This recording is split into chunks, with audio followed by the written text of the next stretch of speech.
Good morning, grade 11s. We are back with risk management part 2. We are going to be understanding what is this business function all about. And when you're a risk manager, what do you need to ensure that you're able to do within your company? First of all, we need to just understand what is risk. And risk is analyzing the probability of an event taking place. So, as a risk manager, you need to have a look at everything that could go wrong uh, and ensure that you understand what could go wrong. And you need to be extremely proactive so that you can eliminate the damage of risk. So, for example, if Checkers risk management team could understand that because of our unemployment rate being where it is going to be leading to social unrest. With social unrest, this could lead to riots and looting and people, uh, stealing and burning things and, trying to make a point that the youth need to survive and there's no jobs. What could the Checkers risk manager what could they have done? What should they have done? So you need to be proactive. It's quite a hectic job. I've got a friend of mine who was in this game, and he said it was very stressful because you were always looking at what could go wrong and always trying to show management the things that could go wrong. And no one really takes it seriously all the time because you're always doom and gloom. You're the guy that's the doom and gloom guy. Okay, so with risk, we need to understand what could go wrong, and we're going to be proactive about that. So, risk can be seen in a few ways. So, risk can be seen as something that is uncertain, that you're not too sure of that's going to be happening, but the risk is there. The risk can also be seen as a threat, or risk can be seen as an opportunity. With COVID, the risk was huge, but there was a lot of opportunity that came through the COVID epidemic with people being at home. If you have a look at how many people became quite creative and online platforms, and I mean even this channel started during COVID. No one thought it was possible. So there was a lot of opportunity that happened when there was that pandemic, when there was that risk. Okay, so the objective of risk management is to understand the balance between business opportunities and threats. Now, how do you go about doing that? You've got to ensure that your strategic planning and your policies are aligned to what could go wrong. Remember, as a risk manager, you're looking at the business and you're saying, right, guys, this is the strategy. What could go wrong? This is what we do. This is the operations. This is how we do things. In order to avoid the risk happening, this is what we should do. Okay, so you need to know this triangle. Remember, in your micro environment, we've got strategy and we've got our business operations. So, what is a business strategy? Well, it's your vision, your mission. What is your values of the business? The organogram, who reports to who, your goals, and your objectives.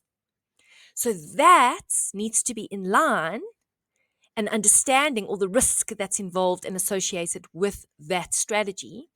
And it's got to be in line or aligned with your business operations, which is your policies, your processes, your monitoring, and your controlling. So let's have a look at Checkers at the moment. So Checkers strategy could be, we want to be one of the best retailers and offer fresh produce, for example, eggs. So what's happened recently? There's been chickens, battery caged chickens. Unfortunately, a lot of our eggs are battery caged, where the chickens are not able to move, and that is going to impact on the quality of the chicken and the quality of the egg. And what happened was, because of that, because of the circumstances of that poor chicken, they got sick, and there was diseases, and it then culminated into eggs that we couldn't consume the eggs because the eggs were infected. So how does Checkers understand that. So, as a risk manager, you would possibly talk to procurement and your production and understand and say, right, guys, who are our vendors? Who is our chicken vendors? Where do we get our chicken eggs from? As a risk manager, you would go to the farm and you would understand and assess and say, right, guys, we are buying battery caged chicken eggs. What is the risk that could happen? What could go wrong? We could contaminate our customers at the end of the day. Someone could die. Are we willing to take that risk on by purchasing from these vendors, or are we going to change our process? So, do you see that the strategy and the business operations have to be aligned? And obviously, if you're buying battery caged chicken eggs, it is very, very cheap. It's cheaper because, the farmer pays per square meter of land. And if you don't have a chicken that has to move around too much, that all it does is produce eggs, how wonderful, because then you don't really have to do, you don't need space. You don't need to bring in the chickens. You don't have to be worried about them outside and the hawks and the birds catch them. You're not going to lose any chickens. So as the risk manager of Checkers, you need to then bring this to the board and say, right, guys, this is the risk that could happen. Are you willing to take the risk? People could die. Are you willing to take the risk? And you would then assess the risk. I know at Kimberly Clark, we would assess risk as a robot. Red being completely hectic, very high risk. Amber color, the yellow would be, it's a medium risk, and then our green would be a very low risk. So you would then assess that risk, and your policies and your processes and the controlling of all of that would be determined on the strategy that you've taken based on that one element. Do you see how huge it is? It's a huge, that's one element of Checkers is the eggs. They sell millions of products.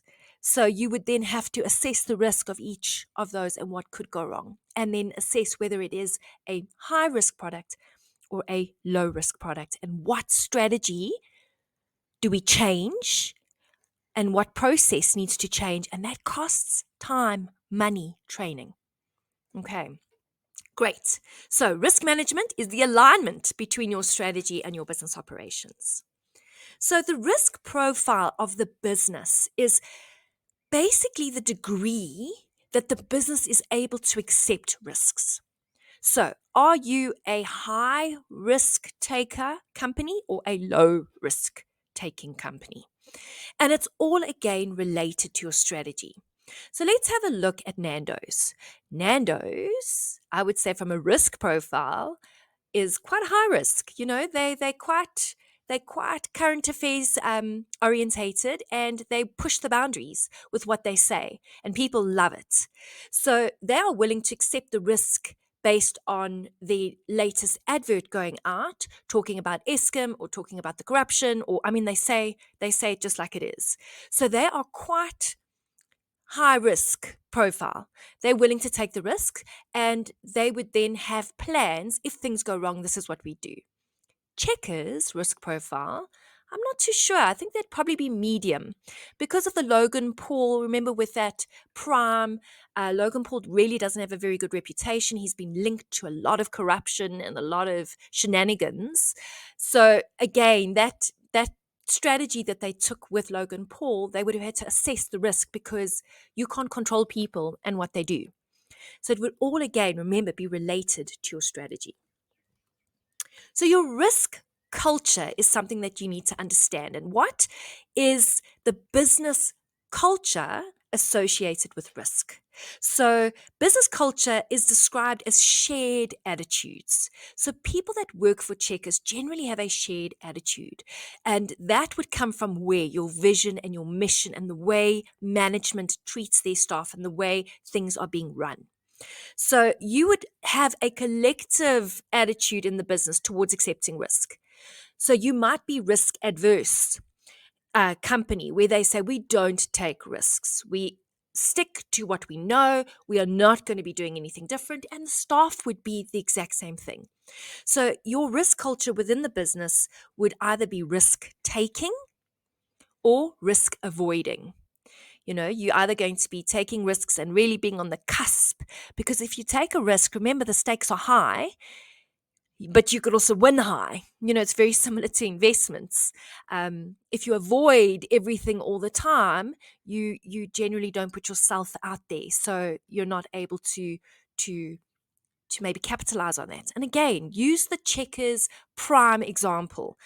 People were paying up to 700 Rand for a bottle of Prime. It's literally coconut water and sugar. That's what they were paying for. But because of Logan Paul and the whole hype and Prime was coming, so Checkers didn't avoid the risk. They were taking a bit of a risk with someone from overseas who's an influencer, who's quite, kind of, you can't control him, and things could go wrong. And they took the risk with that, and it worked. It worked. Okay. Now let's get to the types of risks. Grade 11s, there are 6 types of risks that you need to be able to talk about. The first type of risk is operational. Now, operational within Checkers is exactly that. It's your people. It's product development. It's your new products that are coming in. Data storage, security, your systems. So an operational risk would be to maybe have a look at your staff and say, what is the risk of bringing in this person into our business? We've had issues before. This cashier has been known possibly to steal. Would we give her a second chance or him a second chance? What is the risk involved in that? A big one with Checkers would be your data storage. Remember, they've got those extra savings cards, and that has everyone's information. You have to fill in your name, your surname, your age, your ID, and your telephone number. And I hate it because I'm sure, I don't know if it's Checkers, but I get calls 3-4 times a day of people that have received my number from somewhere. So again, the POPI Act would dictate what Checkers could do with that data that they've now got from their card. And if there was a cybersecurity risk, someone hacked Checkers, what would the risk manager then do? So the risk manager would actually understand all these things and say, what if? And this is what our strategy would be if this has to happen. Country risks is the second type of risk that you get.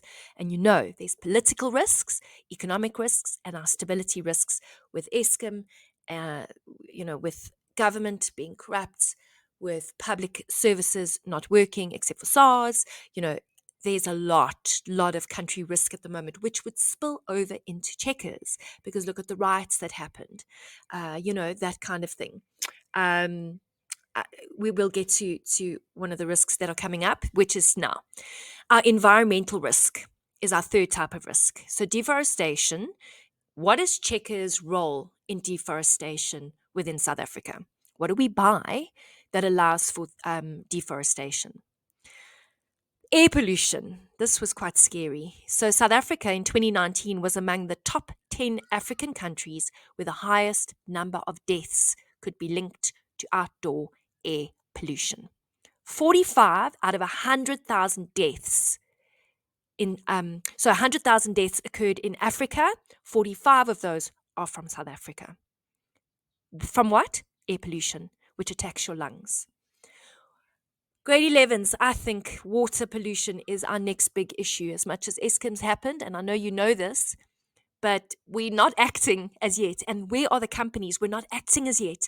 We're almost waiting for this to happen, and then we go, eek, and we start doing something. We've got a very big problem with water at the moment. So South Africa's rivers and dams have a severe problem of microbial contamination from fecal pollutants. Poop. Okay, 53% of the sampled sites are a risk to people's health if crops eaten raw are irrigated using this water. So we're using poop-infested water to wash our crops. Do you wash the apple that you eat? Do you wash the stock, the product that's coming from Checkers, from anywhere? So what is Checkers? What could we do as Checkers? Could we maybe have a marketing strategy or a strategy to say our produce is washed in clean, filtered water, and here are the stats? Would that not be an amazing marketing ploy to kind of have a unique selling proposition for your fruit and veg. Okay. Traffic is another environmental issue, and that you could have a look at Checkers and where the Checkers store is, the location of the store, and then, of course, crime. Crime is another environmental. Checkers would need to understand in certain areas there could be more crime. As a risk manager, what are we going to do? How do we help? Right, we are now on the fourth type of risk, which is financial. You've got credit risk, where the failure of the debtor to uphold the terms of contract. So I don't think Checkers has no, they don't. They don't have a credit card at this moment. Woolworths offers credit, and you'd have to understand that credit risk because if I had a credit card for Woolies, I would probably come out with 2 trolleys because that would be risky for me. So you'd need to understand what is the credit risk, what is the exchange rate, what's happening at the moment, and what do we buy from overseas? What is the interest rate? Remember, I did that in part 1. You've got all those stats, but the interest rates would affect people being able to lend money, people being able to buy houses, etc. What are the solvency risks and what is the liquidity risk? So solvency is based on your liabilities, what you owe, the money you owe exceeding what you own, your assets. Liquidity is how fast can I convert my assets into cash. And this solvency risks and liquidity risks you will do in a balanced scorecard in grade 12. And you need to understand what is my business health, what is my health of the company through solvency ratios and your liquidity ratios. How quick can I convert my assets into cash if I go bankrupt? Right. Reputational risks is a risk to Checkers' reputation, the name or brand. So social media, remember what happened with Clicks, with that whole campaign that they did, frizzy and dull, damaged hair, and normal hair with the Caucasian female. And that did a lot of damage. The EFF picked up on that. I mean, it really was a bit of a silly ad. And Clicks really paid the price for that social media, for that advert. And social media is rife. People don't like something, oh my goodness, you will hear about it. So as a risk manager, you need to ensure that you've spoken to your social media arm of the business, part of marketing, and you would say, guys, if this goes wrong, this is what you need to do. Environmental damage. So is there anything that Checkers is doing from an environmental point of view or operating with unethical businesses? Which eggs are you buying? Which vendor are you using, Checkers? Are they battery cage chickens? Can you not make a stand and say, we are not going to buy battery cage chickens? Chickens need to be able to live. We've been given a responsibility to look after animals. Right. The last risk is your strategic risk. And that is when your strategy is not communicated properly. So you've got a poorly communicated vision, anything from a strategy point of view within Checkers. Unrealistic goals. Checkers is saying we need to sell more eggs and we've just had an egg issue. So that would be a strategic risk. And as a risk manager, you would need to assess and understand that. So remember grade 11s, the types of risks is a lovely question to ask. There are 6 of them: operational, country, environmental, financial, reputational, and strategic. That's all that I'm going to be doing today. We will then have the last part of risk management coming through, and you can then finish off your risk management section. Have a wonderful day. Study hard. Cheers.